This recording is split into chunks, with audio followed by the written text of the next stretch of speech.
자, 이제 재난안전상실에 대해서 보고 있는데요. 재난안전상실, 그죠? 재난안전상실은 사항을 접수받을 수 있는 데입니다. 그래서 우리가 지금 사실은 경찰, 소방, 재난안전상실 따로 있는데 원래는 다 통합으로 운영돼야 되지만 지금은 따로 운영되고 있습니다. 그래서 경찰은 또 여기 없고요. 소방도 없다 보시면 됩니다. 그래서 일반적으로 여기는 재난안전상실은 경찰, 소방이 없는 거고 행안부에 있는 것이 중앙재난안전상실이 되는 거고요. 시도 및 시군구에 있는 게 시도, 시군구 재난안전상실이라 보시면 됩니다. 그래서 서울시 같은 경우는 소방과 같이 우리가 일반적으로 운영을 많이 하려고 노력하고 있는데 경찰은 아직은 많이 와 있지는 않는 형태가 됩니다. 자, 행안부 장관, 그 다음 시도의사, 자, 시장, 군수, 구청장은 수집, 전파, 사항관리, 재난발 초등부치, 초지, 그죠? 수전, 상제, 초지 등을 업무를 수행하기 위해서 구분에 따른 설치 운영을 해야 합니다.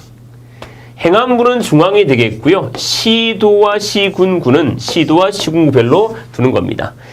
중앙행정기관장은 소관 업무 분야의 재난상을 관리하기 위해서 재난상실 설치 운영하거나 관리할 수 있는 체계를 갖춰야 되는 거고요. 책임기관장은 여러 군데가 있다 했죠. 책임기관장은 재난에 대한 상황 관리를 위해서 재난안전상실을 설치 운영할 수 있는 겁니다.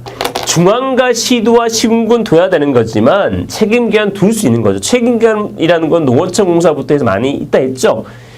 중앙행정기관도 포함될 수 있고요. 재난안전상실은 중앙도 있고, 그죠? 다른 기관도 있습니다만 협조 체계를 유지해야 되는 거고요. 재난관리 정보를 공유해야 됩니다. 무슨 이해할 재난관리 정보를 공유해야 되겠죠. 왜냐하면 긴급구조 기관인 소방과 해양과 공유해야만 적절한 수습도 할 수 있고 또 전파도 할 수 있고 이렇기 때문에 그렇습니다.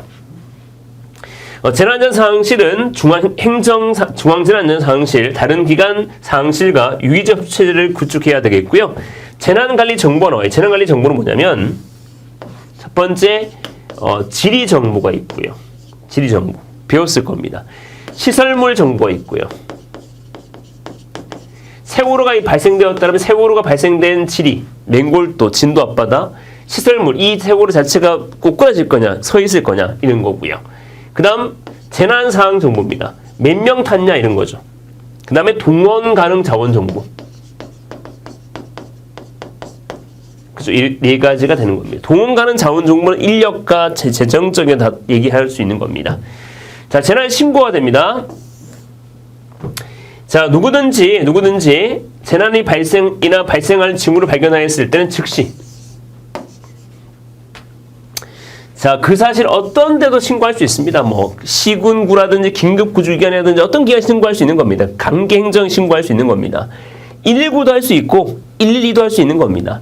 119가 생각나지 않을 수도 있고 112가 생각나지 않을 수 있는데 관계없습니다. 어떤 기관이든지 다 신고를 할 수 있는 겁니다. 즉시 해야 되는 거죠. 신고해야 됩니다. 해야 되는 거고. 자, 그다음 봅니다. 자, 경찰 간서장이 받았습니다. 만약 112로 받았다면 업무 중 재난 발생이나 재난 발생 징후를 발견하였을 때는 즉시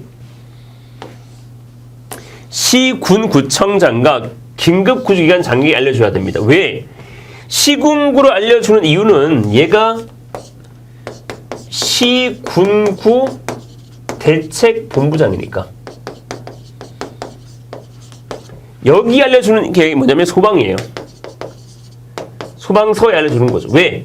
여기가 긴급구 통제를 구축해야 되니까. 여기 구축을 하게 되면 얘가 여기 뭘 둘 수 있어요? 통합 지원본부를 둬가지고요. 얘를 어떻게 해주는 거야? 도와주기 위해서 이 두 개 알려주는 겁니다.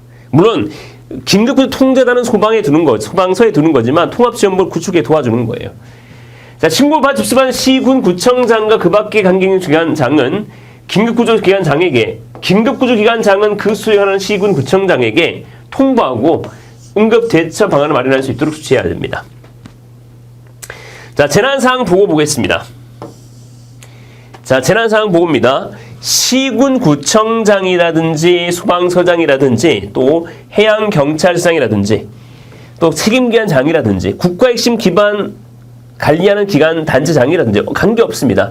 이런 경우에 관할구역 또는 또는 소관 업무에 담당하는 경우에 발생 우려가 있으면 대령에 정하는 바에 따라 재난 사항에 대해서 즉시 응급 조치나 수습 이런 걸 해야 되겠죠. 지체 없이 또한 각각 행안부 장관이라든지 관계 주관기관 장이라든지 시도의사라든지 또 보고하고 통보해야 됩니다. 이런 게 나와 있을 겁니다. 보겠습니다. 자, 쭉 나와 있어요. 시, 군, 구청장부터 시작해서 시장, 소방서장 쭉 나와 있죠. 관리기관장은 지체 없이 행안부 장관, 주관기관장, 시도의사에게 보고하거나 통보해야 합니다. 이 경우 주관기관장, 시도 확인 종합해서 결국은 누구에게? 행안부장에 통보해주죠. 왜 이렇게 통보해주냐면 모든 책임은 누구한테 있어요? 행안부한테 있기 때문에 그렇습니다. 주관기관이기 때문에 그렇겠죠. 모든 재난 총괄 책임자는 행안부에 있기 때문에 그렇습니다. 시군, 구청장, 소방서장, 해양경찰서장 쭉 나와 있죠. 즉시 통보. 책임기관 통보. 왜냐하면 통보는 밑에 하는 거죠. 통보. 그죠? 책임기관 다 알려준다는 얘기입니다. 농어청사, 병원 다 알려주는 거죠. 자, 그 다음 보겠습니다. 자, 시행령인데 재난사항 보고가 됩니다. 자, 재난사항 보고 및 통보인데 보고는 위로 하는 통보는 밑으로 하는 거죠. 일시, 장소, 원인입니다. 피해 내용, 응급조치사항, 응급복구활동사항, 향후조치, 예방은 되지 않겠죠. 예방. 그죠? 이런 겁니다. 자, 그 다음 수습이라는 거 대응과 복구가 되겠죠.